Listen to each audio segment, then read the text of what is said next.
kali. Coba gitu ya. Kalau panggil Kota Rayu, dia kena begini. Dia panggil Kota Rayu.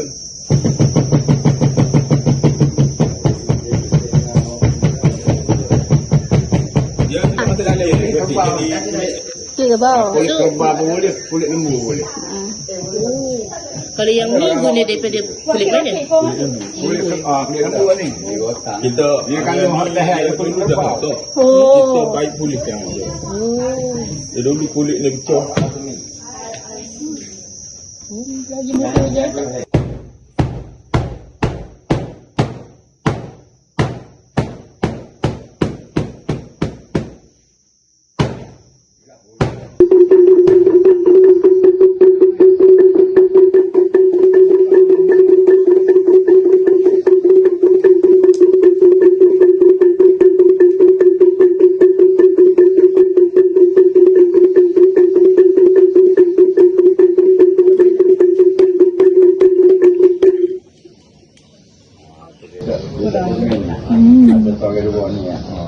Hanya paling muda. Oh. Oh. Jadi untuk nak mewarisi tu mungkin susah juga. Pasal memek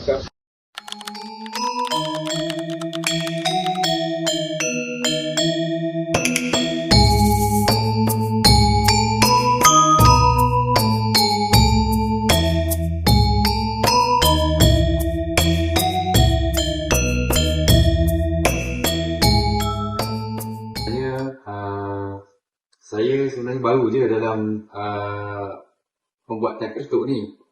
Jadinya ilmu ni saya dapati hasil daripada bengkel yang saya sendiri anjurkan lah pada 2024 bersama dengan Encik Yusof dari Kampung Pemucuk, bersama dengan tim dia lah, bersama lagi 2 orang, saya lupa nama dia.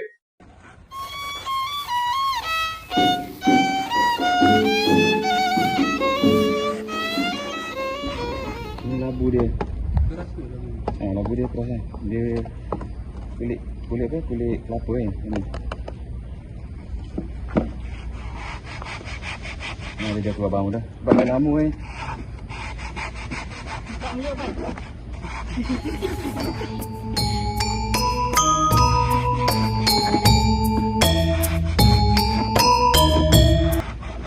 Berapa masa yang kita perlukan untuk kita hasilkan satu alat ketuk? Okey. Dia kalau ikutkan macam saya, level saya ni, kalau yang kita belajar bengkel tu 1 hari suntuk lah. 1 hari. Jadi itu macam untuk belajar macam mana kita nak buat. Contohnya untuk kita stabilkan benda ni kan. Stabilkan benda ni, lepas tu macam mana kalau boleh kita jangan potong besar sangat. Takut bila dia besar dia jadi dia punya nada dia tu hilang. Okey, kalau kita potong jadi lubang dia ni, saya panggil mulut lah. Mulut dia ni akan jadi bila mulut jadi luas, dia punya nada tu hilang. Jadi kalau boleh mulut dia ni lebih kecil sikit, jadi dia akan menangkap nada bunyi tu biar bergema dalam ni. Itulah belajar macam mana, itu lebih kepada nada lah, macam mana kita nak tune kita punya ketuk dan sebagainya.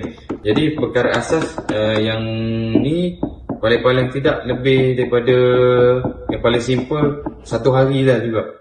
Kalau macam saya ni kategori boleh amatur lah kan, boleh potong sendiri apa semua sekali. Jadi kalau yang betul-betul tak pandai, mungkin makan masa yang lebih lah, mungkin 1 hari ataupun 2 hari. Sebab kita ketahui bahawa sabuk ni dia sukar untuk dipotong menggunakan gergaji. Nak yang ni kalau sabuk kering ni dia lebih keras, dia punya sabuk tu panggil apa ni, dia lebih sukar untuk dipotong. Jadi risiko untuk cedera tu amat tinggi lah kalau yang masih belum contohnya baru pandai pegang pisau ataupun baru pandai pegang gergaji apa semua sekali. Jadi benda ni ambil masa sikit. Paling-paling yang saya buat bengkel itu 1 hari tu dah dapat. Jadi perkara asas yang ni paling-paling tidak lebih daripada yang paling simple 1 hari lah juga. Kali tu kan pan lah macam pan ni. Tu apa tu sebagai lapisan untuk bendera atas ni.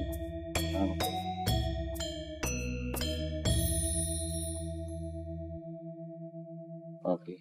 Sekejap dia. Untuk pegang dia ni. Kita sini, kita buat lubang sini.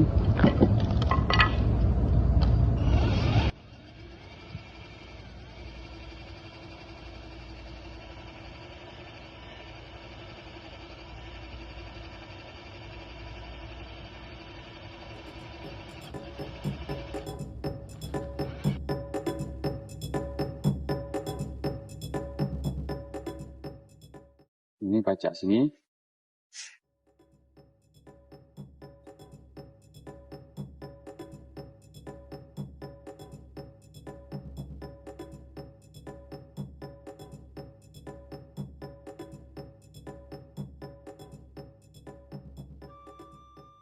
Kenapa kita cucuk lidi tu? Tak nak ni bagi benda ni lagi. Yang ni pun sama.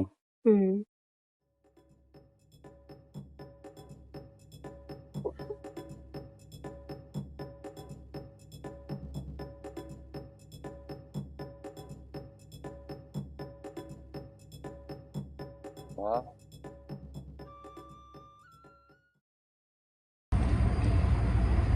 Benda ni nak buat betul ni. Alatan aku dah tahu, nama pun dah tahu, main pun dah tahu. Jadi kira ni macam soalan terakhir daripada kami.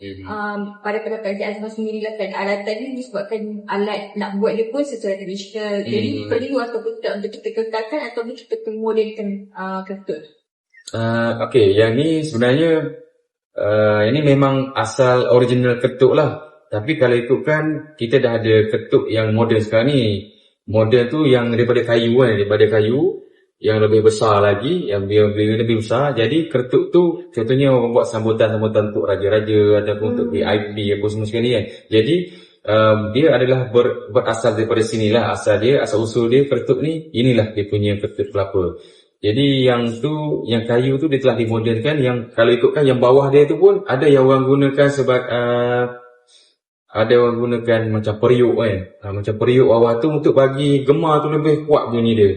Jadi kalau kita duduk sini, mungkin boleh dengar lebih kurang dalam 500 meter ataupun 1 kilometer. Nak yang waktu malam. Waktu malam dia bunyi dia lagi jauh sebenarnya. Yang tu dah digunakan macam peralatan untuk daripada besi ke. Macam periuk lah. Saya panggil macam periuk. Bila kita ketuk dia bunyi lebih nyaring. Lagi kuat dia punya bunyi. Yang tu, lepas tu kalau boleh benda ni perlu dikekalkan lah sebenarnya untuk kita generasi yang akan datang supaya benda-benda ni diwarisi oleh kita punya penerus lah. Terutamanya cerita tu saya, kalau ada anak saya pun sekali kan, kalau ada generasi-generasi yang akan datang, sebab kita tak akan dapat lihat lagi benda ni kalau kita tak present dia panggil. Betul tak? Okey, kita pelihara. Pelihara dan jaga dia. Itulah. Yang ni untuk panggilan dipanggil alam untuk subuh. Contohnya macam ni.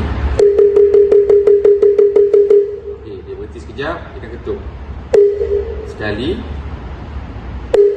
Boleh bermakna itu adalah untuk panggilan untuk subuh lah. Maknanya dah masuk waktu subuh.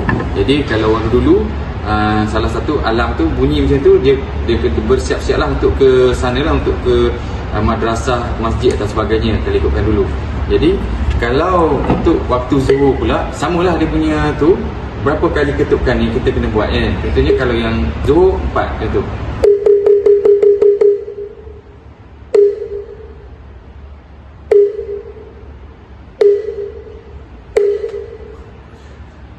Kali maknanya zuhur. Sebab 4 kali sama ada zuhur atau puasa lah. Yang tu yang maghrib 3, lepas tu yang ni pula 4 balik. Jadi gitulah dia punya proses dia. Seterusnya macam gitu. Dia lebih kurang macam panggil beduk kan. Beduk kan dekat masjid tu. Terima kasih Cik Azman. Ya, terima kasih sama-sama. Masa dan juga perkongsian pada baik.